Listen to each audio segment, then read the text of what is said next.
क्या होगा जब फ्लैश का सामना इलेक्ट्रोमैन से होगा जो उसकी पावर्स को खींच लेगा, जिसके कारण फ्लैश की सारी पावर्स खत्म हो जाएंगी। अब कैसे करेगा फ्लैश इलेक्ट्रोमैन का सामना जबकि उसके पास कोई पावर्स ही नहीं है। यस हेलो एवरीवन, आज मैं हितेश फ्लैश सीरीज का एपिसोड 7 एक्सप्लेन करने जा रहा हूँ अपने चैनल पे। और अब आप सभी कमेंट्स का वेट करते हुए चलते हैं इस वीडियो की एक्सप्लोरेशन पर, जिसकी स्टार्टिंग में हमें 10 महीने पहले का फ्लैशबैक दिखाया जाता है, जहाँ पे 3 दोस्त डॉक्टर हैरिसन के एक्सपेरिमेंट का अच्छा व्यू लेने के लिए शहर की सबसे ऊंची जगह पे जाते हैं, जहाँ पे उन तीनों में से एक दोस्त फारूक बिजली के टावर के ऊपर खड़ा होता है। तभी डॉक्टर हैरिसन का एक्सपेरिमेंट खराब हो जाता है और उसकी एक बिजली आके फारूक के ऊपर गिरती है, जिसके कारण फारूक को काफी जोर का झटका लगता है। जिसके बाद में सीन शिफ्ट होता है डॉक्टर हैरिसन के ऊपर, जो कि अपनी उसी सीक्रेट लैब में जाते हैं जहाँ पे फ्लैश के बारे में रिपोर्ट लिख रहे होते हैं। जिसके बाद में फ्यूचर का वही न्यूज़पेपर देखते हैं जिसमें फ्लैश की मिसिंग होने की खबर थी, जो कि अभी भी वैसा का वैसा ही होता है जैसा हमने पहले पार्ट में देखा था।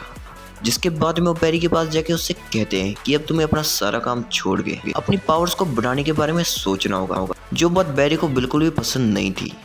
वो सब ये बातें कर ही रहे थे, तभी बैरी को जोए का फ़ोन आता है, जो कि उसे एक एक्सीडेंट वाली जगह पे बुलाते हैं, क्योंकि वहाँ पे किसी का मर्डर हो चुका था। जिसके बाद में बैरी जब वहाँ पे पहुँचता है तो उसे पता चलता है कि इस आदमी की मौत जलने के कारण हुई है, जैसे कि किसी ने इसको बहुत जोर का बिजली का झटका दिया है। जिसके बाद में बैरी वहाँ से सभी एविडेंस को कलेक्ट कर लेता है और इसके बारे में अपनी टीम से भी बातें कर ही रहा होता है। तभी कैथरीन को पता चलता है कि शहर की बिजली काटी जा रही है, जहाँ पर बैरी ये बात सुनने के बाद बिना कुछ सोचे समझे उस जगह के लिए निकल पड़ता है, जहाँ पे जाकर वो एक बंदे को देखता है जो कि सारी बिजली को अपने अंदर ले रहा था, जो कि एक मेटा ह्यूमन था और ये और कोई नहीं वो फारूक है।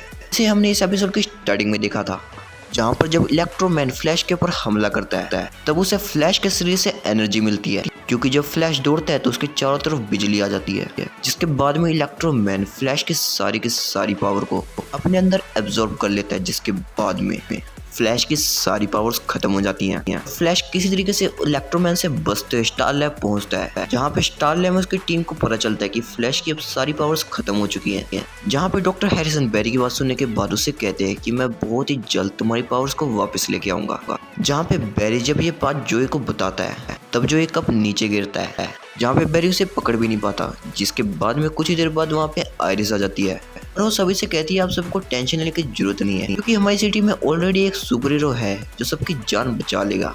जिसके नेक्स्ट सीन में हम टॉकमैन नाम के क्रिमिनल को देख पाते हैं, पुलिस गिरफ्तार करके पुलिस स्टेशन में लेके आई होती है। वहीं दूसरी तरफ डॉक्टर हैरिसन वही फ्यूचर का न्यूज़पेपर देख रहे होते हैं, जिसकी न्यूज़ अब बदल चुकी थी, जिसे देखकर डॉक्टर हैरिसन भी काफी ज्यादा परेशान हो जाते हैं कि नेक्स्ट मैसेज को बताता है कि उस इलेक्ट्रोमैन का नाम फारूक है, जो कि 10 महीने पहले ही उस एक्सपेरिमेंट का शिकार हो चुका था और साथ ही उसके 2 दोस्त मारे भी गए थे। जिसके नेक्स्ट सीन में हम इलेक्ट्रोमैन को देख पाते हैं, जो कि उसी की स्टार लैब के बाहर होता है और डॉक्टर हैरिसन का नाम चिल्ला रहा होता है। इसके बाद मिसेस को सारे गेट्स बंद कर देता है स्टार लैब के, ताकि फारूक अंदर ना आ सके, जहाँ पे डॉक्टर हैरिसन भी उसे देख लेते हैं। इसके बाद में इलेक्ट्रोमैन उस इलाके की सारी इलेक्ट्रिसिटी को एब्जॉर्ब करना शुरू कर देता है, जिसके कारण स्टार लैब के साथ साथ पुलिस स्टेशन की भी बिजली चली जाती है। इसके बाद में इलेक्ट्रोमैन दरवाजे खोलने की कोशिश करता है। वहीं पर दूसरी तरफ टोक नाम का वही क्रिमिनल मौका पाकर पुलिस की गन को छीन लेता है और उसे शूट कर देता है और सभी को वहीं पे होस्टेज बना लेता है। इसके नेक्स्ट सीन में हम डॉक्टर हैरिसन को देख पाते हैं, जो कि फ्लैश से कहते हैं क्या पता हम तुम्हारे शरीर को बिजली का झटका देकर तुम्हारी पावर्स को वापस ला सकें, क्योंकि तुम्हारे शरीर के सेल्स अभी भी वैसे ही काम कर रहे हैं, बस थोड़ा सा स्लो हो चुके हैं। वहीं पर दूसरी तरफ टोकनैम नाम का वही क्रिमिनल एक हेलीकॉप्टर की डिमांड कर रहा होता है इन सबको छोड़ने के लिए। इसके नेक्स्ट सीन में हम बैरी को देख पाते हैं, जो कि इलेक्ट्रोमैन से अकेले लड़ने के लिए चला जाता है और उसे शांत करने की कोशिश करता है। वहीं पर इलेक्ट्रोमैन भी गुस्से में आके कहता है कि ये सब उस डॉक्टर हैरिसन के कारण हुआ है। मैं इतना ज़रा बदल चुका हूँ कि मैंने अपने दोस्तों को ही मार दिया, उनके अंदर से इलेक्ट्रिसिटी एब्जॉर्ब करने के लिए। मेरा आगे जो होगा देखा जाएगा, लेकिन अब मैं डॉक्टर हैरिसन को नहीं छोड़ूंगा, उसकी मौत मेरे हाथों में लिखी है। जिसके बाद में इलेक्ट्रोमैन बैरी के ऊपर एक और इलेक्ट्रिक शॉक गिरता है, जिसके कारण बैरी दूर जाके गिरता है। जिसके बाद में डॉक्टर हैरिसन सिस्को को ऑर्डर देते हैं कि तुम जल्दी से जल्दी उस जनरेटर को ऑन करो, जिससे कि हम बैरी को शॉक देकर उसकी पावर्स को वापस लाने की कोशिश करेंगे। इसके नेक्स्ट सीन में हमें पुलिस स्टेशन का सीन दिखाया जाता है, जहाँ पे हम एडी को अपने हाथ में पिस्तौल लिए देख पाते हैं, जिसके बारे में टॉकमैन को कुछ भी नहीं पता था। जहाँ पर एडी उस क्रिमिनल को गोली मारता है, लेकिन वो बच जाता है और उस गोली के जवाब में एडी को ये गोली मार देता है। जहाँ पे ऐसे बिगड़े हालातों को देखते हुए आयरिस अभी भी फ्लैश को याद कर रही होती है। वहीं दूसरी तरफ हम डॉक्टर हैरिसन को देख पाते हैं, जो कि टोनी के पास आए होते हैं और उससे कहते हैं अगर तुम उस इलेक्ट्रोमैन को मार दोगे तो मैं तुम्हें यहाँ से आज़ाद कर दूंगा।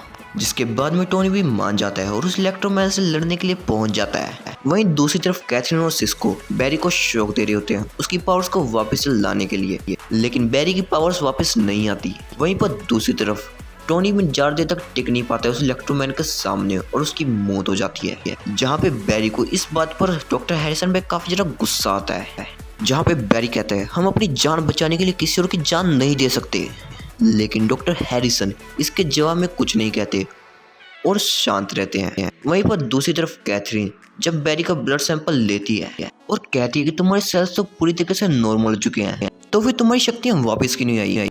जिसके जवाब में डॉक्टर हैरिसन उससे कहते हैं कई बार जब हमें अपने ऊपर से भरोसा उठ जाता है तब हम अपनी छुपी हुई शक्तियों को जगा नहीं पाते। बैरी तुम अपने पर विश्वास करो, तुम्हारी शक्तियां जरूर जाग जाएंगी। जिसके बाद में बैरी और बैरी की टीम पीछे के रास्ते से भाग रहे होते क्योंकि उनके पीछे इलेक्ट्रोमैन लगा होता है। तभी वहाँ पे डॉक्टर हैरिसन अपने आप को इलेक्ट्रोमैन के हवाले कर देते हैं ताकि उन सब की जान बच सके। वैसे होता तो उनका ये प्लान ही है ताकि बैरी अपनी पावर्स को जगा ले। जिसके नेक्स्ट सीन में हम टॉकमैन को देख पाते हैं जो कि आयरिस को अपना बंदी बना के लेके जा रहा होता है हेलीकॉप्टर की तरफ, लेकिन आयरिस भी जाने से पहले एडी की बंदूक को ले लेती है। जिसके बाद में आयरिस टॉकमैन को गन पॉइंट में ले लेती है, जिसके कारण वो क्रिमिनल फिर से गिरफ्तार हो जाता है। वहीं पर दूसरी तरफ फ्लैश की भी पावर्स जाग चुकी थी डॉक्टर हैरिसन की जान को खतरे में देखकर। इसके बाद में फ्लैश डॉक्टर हैरिसन की जान बचा लेता है और जब इलेक्ट्रोमैन फ्लैश के अंदर से उसकी इलेक्ट्रिसिटी खींच रहा होता है तब फ्लैश अपनी बॉडी के अंदर इतनी ज्यादा एनर्जी क्रिएट करता है जिसे इलेक्ट्रोमैन भी झेल नहीं पाता और उसकी on the spot he death हो जाती है।